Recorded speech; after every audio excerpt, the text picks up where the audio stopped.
is there a part for Billy in it? That's what got it. And so I'm thinking, like, I'll take it under consideration, but the truth of the matter is, I was in a state of shock, and I thought, how could this be? Yeah.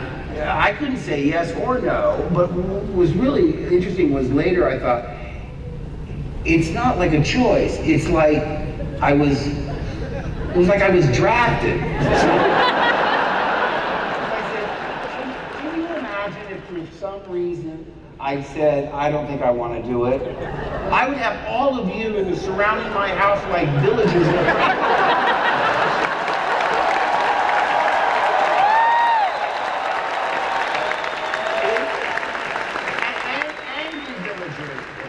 lightsabers instead of torches, you know. I'd sort of be like the most hated person in fandom. Oh, you're too cool for school. You don't want to come back and do episode 7. That reminds me of The Simpsons episode. So, you know, yes, I want to talk about Star Wars, but I'm here to talk about Sprint. Remember that moment? Yeah.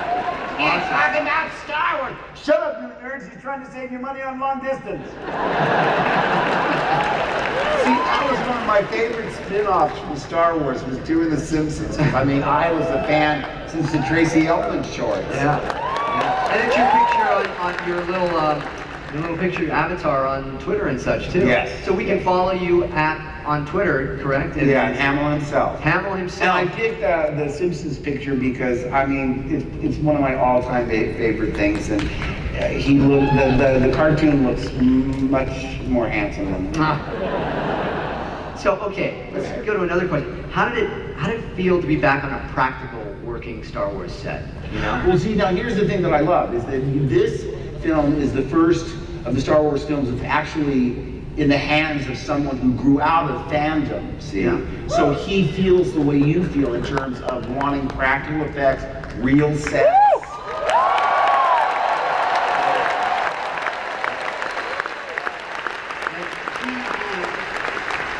J.J. Abrams, how was it working with him then? Was this the first time you two had worked together? Yeah. Well, he's just really, I was a little suspicious, because wait a minute, that Star Trek guy. And listen, I like Star Trek. I mean, I'm friends with Brett Spiner, and there's no rivalry whatsoever. But I thought it just seems odd, and not that I was predisposed to dislike him, I was just sort of cautious about it, but he's really a personal guy, he's really easy to talk to, he's very inclusive in terms of listening to your ideas, and instead of being adamant, it's got to be this way, so, I mean, he's lovable, I mean, what can I say? You know, and I like that he's diminutive, you know, because the bully side of me, I mean, I have the urge to get him into a headlock and give him noogies. But That's why you let me interview you sometimes, too. Backstage. You get out of here. No. Here is the most important question Yes. about TFA. What was the best food on the set? The Best food on the set. Well, it is England. Yeah.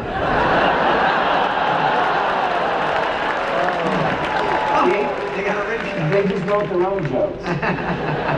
No. I mean, but everything is different now because they are much more health conscious and they have a lot of good things. And besides, I mean, they put me on this regimented diet and I'm training and I'm doing all this stuff because I was getting I mean, being a voiceover artist, you sort of forget what you know, you're not on camera. You can show up looking like a slob. You don't have to shave. Yeah. You don't have to memorize your lines, you read your lines. It's the ultimate lazy actor's.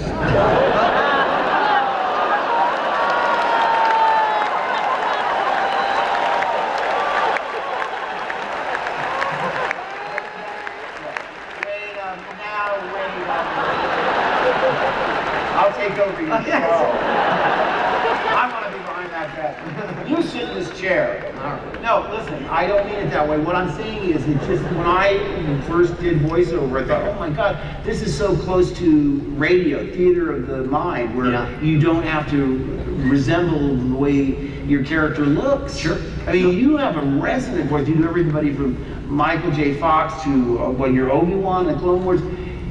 and you know, what I'm saying is that you do these scenes. I remember we did a Batman where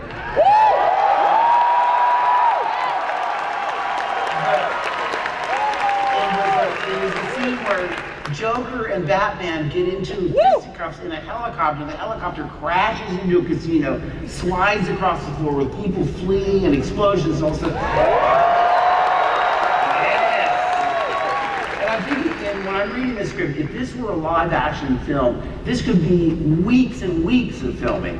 First of all, you have to do all these stunt rehearsals with the stunt guys. Sure. You'd have green screen, you have miniatures. I mean, we did it in like 15 minutes. Like, you know, it was just, yeah, and you're done.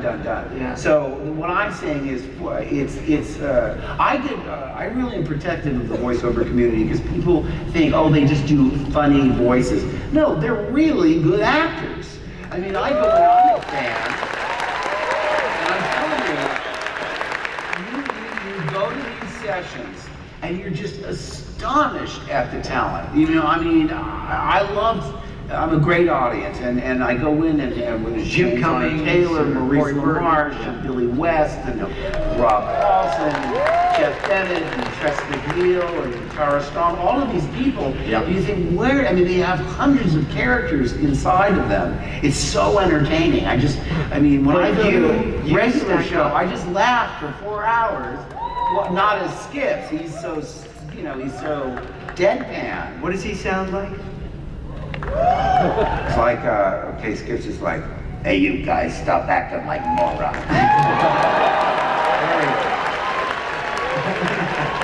This is bad. This is very, very bad. But sometimes they say, oh, you're putting too much emotion in it. He's so deadpan that, I love the fact that this 800-year-old Yeti is the most responsible character on the show. Because they are what a cast. William Sawyers as Rigby just does this wonderful, clueless character. One of my favorite episodes, where he talked me into go on a dating show, and I said, but I won't know what to say. He said, well, don't worry. And the ruse was I was gonna pose as a ventriloquist, and Rigby would be my dummy, so he could answer all the questions for me. I don't know. I read the first couple of scripts. I said, this is so bizarre. It'll be canceled in 3 episodes. We're in our 6th season, and it won an Emmy. Yeah, it won an Emmy. Hey, speaking of Emmys, you are up for an Emmy for your role in a little show called The Clone Wars. How did that happen? I'm embarrassed because, I mean, between Tom Kane and you and all these people on the show. No, Mark. This was, has everybody seen that scene? Have you seen Darth Vader? Has anybody not seen that? Woo! You want to see it? Yeah, let's go.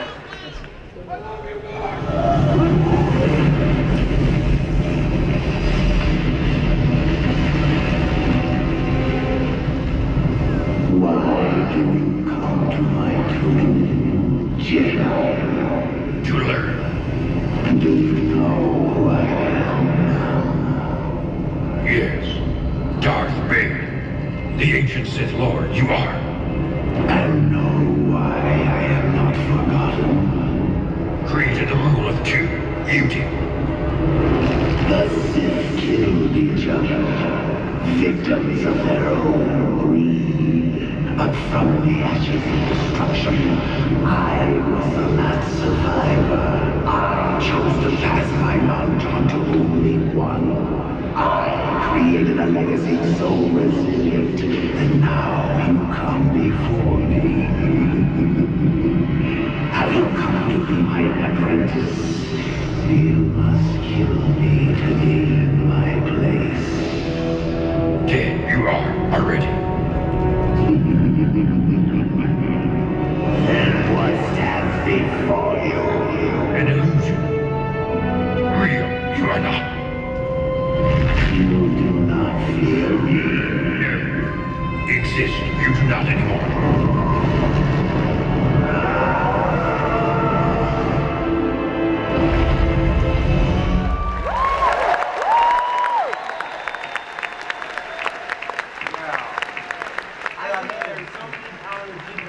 show, and here I come in and do that one scene. I was done in half an hour, and you know, when they said you got nominated for an Emmy, and I tried to guess what, they said, don't even bother trying. It's for Clone Wars. I said, you're kidding. And they sent me the list of actors I'm nominated against. It's Dick Van Dyke, Christopher Lloyd, Megan Mullally. I'm the only one on the list I've never heard of. And also, I mean, the idea of like winning over Dick Van Dyke seems vaguely un-American. He's like one of my idols, and I'm just so thrilled. You know, these award things, it's more, I think, they're important in the sense that, like, Oscars will make more people go see the film, or Tonys will help the box office of theater. You can't really choose between, you know, how do you compare something I would do to something that Megan Mullally would do, or that Dick Van Dyke would do? It's just crazy, but you never know. I mean, I'm sure I'm not going to win, but I said that because I had been nominated for Joker over the years, a couple of times for the Annies. I'm not saying that to pat myself on the back. I'm just trying to tell you that also I got nominated a couple of times for the VGA. So like 4 or 5 times I've been nominated for the Joker, and I always lose, which is, you know, that's the way of the world. But and it's no big deal. But the last time I was nominated for the Joker, I had just lost to Stephen Merchant, who's a wonderful British actor. He's Ricky Gervais's partner. For, I can't remember the video game he was Portal 2! Okay. Portal 2. Okay, trying to stump you guys. You know, so, and he won at the VGAs, and that was in Culver City, so I was back at my house in 45 minutes. The next time they called, they said, oh, you've been nominated for a BAFTA, which is the British Academy of Film and Television Arts. And I said, well, who am I nominated against? They said, well, Stephen Merchant. I said, okay, stop right there. He just beat me last month, and it took me 45 minutes both ways. I'm not going 6,000 miles to England to get beat by him again. And he's British. And he's British. So you know he's going to win. You don't have a chance. I don't have a chance. So I didn't go.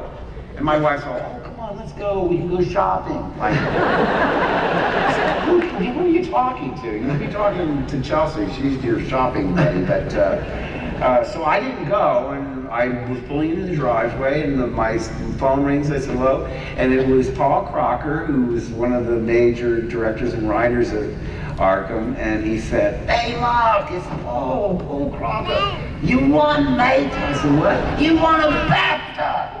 I said, "You're kidding." I said, "Well, I feel terrible that I wasn't there." He said, "No, I accepted for you, and I've got to admit, I've had a few drinks." And I said, "Well, I hope you didn't embarrass yourself." And he said, "No. You can see it on YouTube."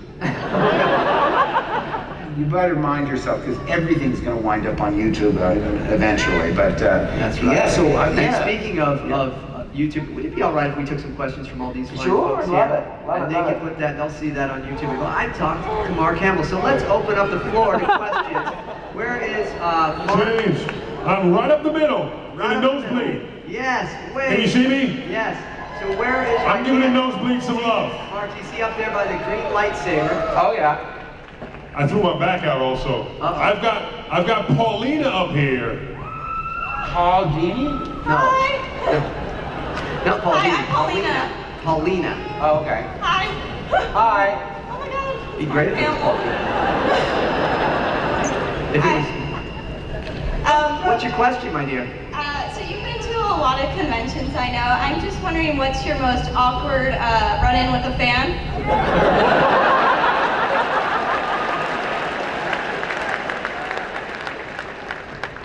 Well, you know, and I said this before. I mean, if it weren't for you guys, I wouldn't be sitting here. I mean, I've never taken fans for granted, because, you know, I've had highs and lows, and you know, the support you guys give us really sees us through a lot of hard times. I know, awkward. I don't know. It's well, you know, like you'll meet someone and he'll say, "I invited you to my 11th birthday party." You never wrote back. And I said, I'm sorry, how old are you? No, 33. And I go, oh wow, that's 22 years of hatred building up. So you can't do everything that you'd like to do. But you know, somebody showed me a letter I wrote them back when I was on Texas Wheelers, a fan letter where I was writing saying, you know, watch Texas Wheelers and tell all your friends. Of course, I didn't say that. We were canceled after 4 episodes. But for the most part, I mean, like I say, you guys feel like it's like you're known everywhere. You know, in airports and far-flung countries of the world. My wife and I went to Tahiti for our honeymoon, just thought we could get as far away from all the craziness as we could. And we were on a little hut that was built right on the water, and she was inside doing something, and I was sunning myself, and I see this little dot on the horizon, a motorboat. And it's coming closer and closer. Oh, no. And as it gets big enough for that I can see, it's being driven by Darth Vader.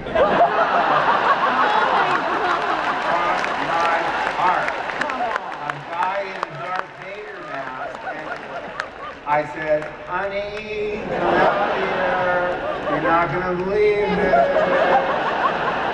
And it turned out that they were making another film there, Hurricane. Do you know De Laurentiis was doing a Hurricane? The same, one of the same guys on the crew had worked on the Star Wars films, and they tipped this guy off. And he had just been to Hawaii and bought a Darth Vader mask. He said, you think that'd be funny? If I did that to Mark and Mary Lou, and it was funny, but funnier in retrospect than at the time, because we were stunned. But it's a great story now, though, doesn't it? It is. It does. You can't go anywhere, you know? I mean, I'm sure they're like isolated indigenous populations deep in the jungles where if you got to their village, they go, look. Yeah. It's not a bad thing. I mean, it's really like a really wonderful thing in the sense that's why I was talking about you guys being sort of like extended family, because you know you all feel like you know me and welcome me and are so nice wherever we go. It's just fantastic. Yeah. We'd like to ask you more questions. So Lindsay's over there. Who do you have, Lindsay? This is Jennifer from California. Hi, Jennifer. What's your question for Mark Hamill? Well, I have done voice work, and I'm trying to move forward, and this whole night has just been such a blessing, and I'm so thankful for you and for James. It's just been like a master class in voice work and all these things. But Mark, I wanted to get some of your tips as far as training, elocution, things that you would suggest as far as moving forward in vocal work. Okay. Well, first of all, you'd have to know what's out there. So watch a lot of cartoons. Go to Cartoon Network. I've always, all my life, been a fan of animation. Heck, my son's name is Nathan Elias Hamill, in homage to Walter Elias Disney. I mean, I remember when I was like 6 years old seeing a Disney show where they showed Clarence Nash doing Donald Duck, and then that woman that was doing the clucking out there. And I was mesmerized. I mean, it was the first time I realized that there was a connection between a real life job where you go to work and do a cartoon, because you know, you think these things just emerge full blown and you don't really think about it. So get out there and watch everything to know what's out there. Yep. Also figure out what your highs and lows are. I can hear from just your speaking voice, and you're probably a really good commercial voiceover person, because there's two separate fields. There's anything you hear on the radio or on television where you don't see a person but you hear talking, that's commercial voiceover. Yeah. New luxury, whatever, you know. And I do much more animation than I do that commercial voiceover. Done some great stuff though in commercial work as well. But you know, another thing you can do is go to D. Bradley Baker's site, the voice of all the clones and Clone Wars. It's iwannabeavoiceactor.com. Check that out. He put that together for free as a service because he gets asked so often the same question. iwannabeavoiceactor.com. You'll find out so much information, and it's from D. Bradley Baker, the genius voice actor out there. And speaking of being a fan of animation all my life, I hope you notice the socks I'm wearing. That's Boris Badenov. Boris. Now, down. See, I don't want you to always say, see, that's a clue. He is going to the dark side in the next movie. No. No. I'm just a big fan of Rocky and Bullwinkle, and specifically Paul Frees. Those are so great. Who did that voice. Hey, Mark, can I show you my shoes? Yeah. Let's have a shoe off. So look at this. These shoes were done by a very talented artist, Joe Hogan. Yeah. And he is a great artist, and it's Luke Skywalker. I don't know if you guys got that. And then Luke Skywalker right there. Joe's here. Where's Joe? Right over there. Stand up. Fantastic. So these are specific for you. This is a Luke Skywalker shoes just for you. I'm so honored. I have a pair of Joker shoes too. You seen those? Let me You know introduce you you really now. made it when they have a shoe that's designed after one of the characters you've done. Yeah. Pretty awesome stuff. Sign the shoe. Oh, they want you to sign the shoes. I didn't bring a Sharpie out though. That's the problem. I'm sorry. So.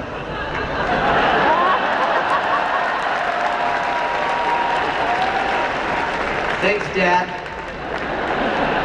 All right, let's get it done. Well, here, you sit in the chair.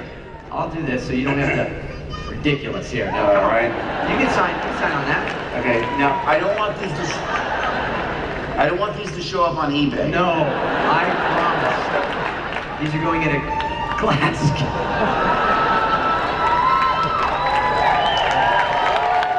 Look at that. There you go. Oh my goodness.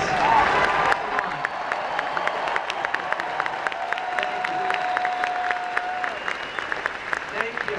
All right. Ladies and gentlemen, Mr. Mark Hamill. Oh.